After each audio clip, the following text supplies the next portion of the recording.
গত 25শে জানুয়ারি শোলক সন্ধান উইথ অভিষেকের ডাকে আমরা সবাই গিয়েছিলাম এক বিশাল বনভোজনের আয়োজনে। পিকনিক স্পটটার নাম ছিল গোলদুয়ার। চারিদিকে শুধু সবুজের সমারোহ। সকাল সকাল আমরা সবাই চলে এসেছি, আর এখন হচ্ছে ব্রেকফাস্টের আয়োজন। আর মাসিরা যেহেতু এদিকে রান্না বান্না করছেন, তাই আমরা সবাই একটু হাতে হাতে কাজ এগিয়ে দিচ্ছি। কারণ প্রায় 40-45 জনের আয়োজন ছিল। একটু হাতে হাতে যদি মাসিদের এগিয়ে না দিই, রান্না হতে হতে অনেকটা বেলা হয়ে যাবে। সকালের জলখাবারে ছিল লুচি, তরকারি আর একটা করে জয়নগরের মোয়া। শোলক সন্ধান উইথ অভিষেককে যারা যারা মন থেকে ভালোবাসেন, তারা সকলেই আজকের বনভোজনে যোগদান করেছেন। বেশ কিছুজন তাদের বিশেষ কাজের জন্য আসতে পারেননি, কিন্তু দুঃখ প্রকাশ করেছেন তাদের না থাকতে পারার জন্য। আচ্ছা, তোমরা বলো তো, এত সুন্দর একটা জায়গা, আমি যদি এই বনভোজনে না আসতাম তাহলে কত আনন্দ মিস করতাম। আমরা এখন বনভোজন, চড়ুই ভাতি এই কথাগুলো প্রায় ভুলতে বসেছি। আমরা শুধু মনে রেখেছি পিকনিক কথাটা। বেশিরভাগ আমরা এখন পিকনিক কথাটাই ব্যবহার করি। বনভোজন, চড়ুই ভাতি কেন বলি না বলো তো? আর এই যে ইনি হলেন শোলক সন্ধান উইথ অভিষেকের অভিষেক বাবু, যার সুন্দর এক আয়োজনে আমরা আজকে সবাই এক জায়গায় হতে পেরেছি। তার জন্যে ওনাকে অনেক অনেক ধন্যবাদ জানাই আমার এই ছোট্ট চ্যানেলের পক্ষ থেকে। সকালের জলখাবার খাওয়া শেষ, এবার একটু আমরা নিজেদের চোখগুলোকে সার্থক করে আসি। চারিদিকে সর্ষের ক্ষেত, আহা, কি সুন্দর কি সুন্দর। হঠাৎ আমাদের ডাক পড়ল, এখানে কি হচ্ছে বলো তো? আমরা যখন ছোটবেলায় বনভোজন করতাম, একজন লিডার হয়ে আমাদের টাকা তুলতো। তুই আর তোর বোন 5 টাকা, তুই একা 2 টাকা। এখানে ঠিক সেটাই হচ্ছে, লাইন দিয়ে বনভোজনের টাকা তোলা হচ্ছে। কি সুন্দর ব্যাপারটা, আমার তো ভীষণ মজা লাগছিল।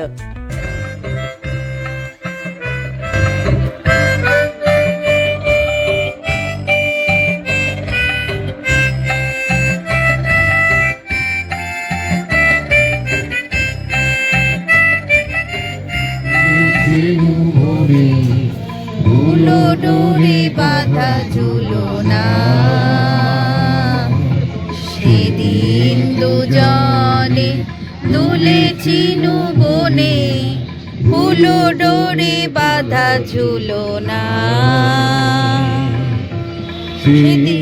স্মৃতিটুকু কবু ক্ষণে ক্ষণে যেন ভাবে মনে ভুলো না। সেদিন আমাদের মধ্যে একজনের জন্মদিন থাকায় একটা ছোট্ট আয়োজন করা হয়েছে। আমরা যারা এখানে উপস্থিত হয়েছি, আজকে 25শে জানুয়ারি, একটা খুব সুন্দর দিন, শীতকাল, রৌদ্র দিন, এবং পাশে যে সবুজ সমারোহর সাথে হলুদ সর্ষের ফুল, ক্ষেত, গাছগাছালি, খুব সুন্দর পরিবেশে আজকে অভিষেকদার আমন্ত্রণে শোলক সন্ধান উইথ অভিষেক এর পিকনিক চলছে। সকাল থেকেই আমরা রয়েছি।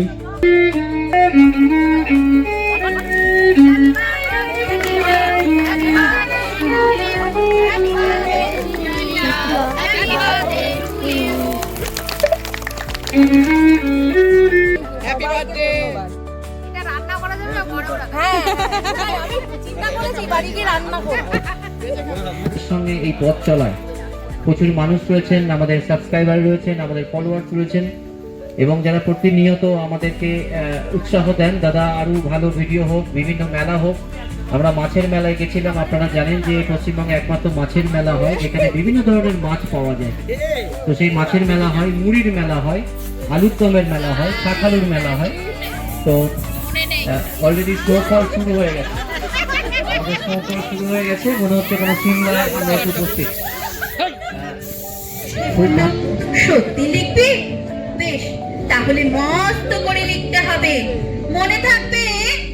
লিখে কিন্তু আমায় দিবি। আমি বললাম, তোমার জন্যে লিখতে পারি এক পৃথিবী। লিখতে লিখতে লেখা যখন সবেমাত্র 2-4 পাতা, হঠাৎ তখন ভূত চাপলো আমার মাথায়। খুঁজতে খুঁজতে চলে গেলাম ছোটবেলার মেঘের মাঠে। গিয়ে দেখি চেনা মুখ তো একটিও নেই এ তল্লাটে। একজনকে মনে হলো ওর মধ্যে অন্যরকম।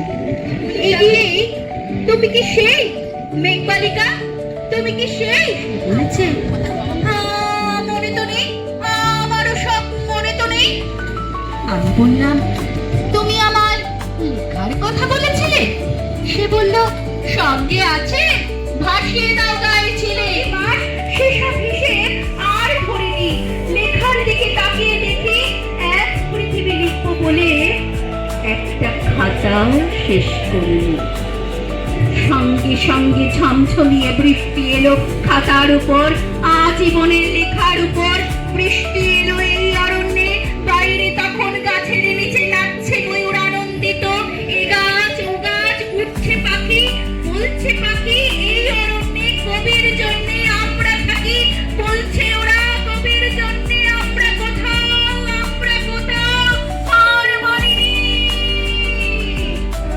হলো সাঙ্গ হলো তরঙ্গের খেলা, কোকিলের ক্লান্ত গানে বিস্মৃত দিনের কথা অকস্মাৎ যেন মনে আনে। কনক চাপার দল পরে ছুড়ে ভেসে যায় দূরে ফাল্গুনের উৎসব রাতে।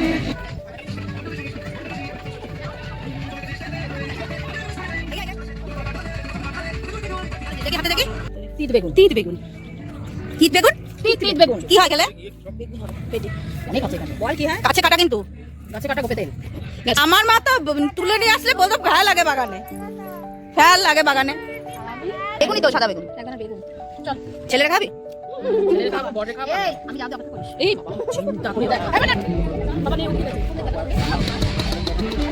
তোমরা জানো তো, সেদিনকারের বনভোজনটা আমাদের একটু অন্যরকম ছিল। নাচ, গান, কবিতা, মাউথ অর্গান, জন্মদিন পালন সব মিলিয়ে মিশিয়ে একটা অন্যরকম দিন কাটালাম সবাই মিলে।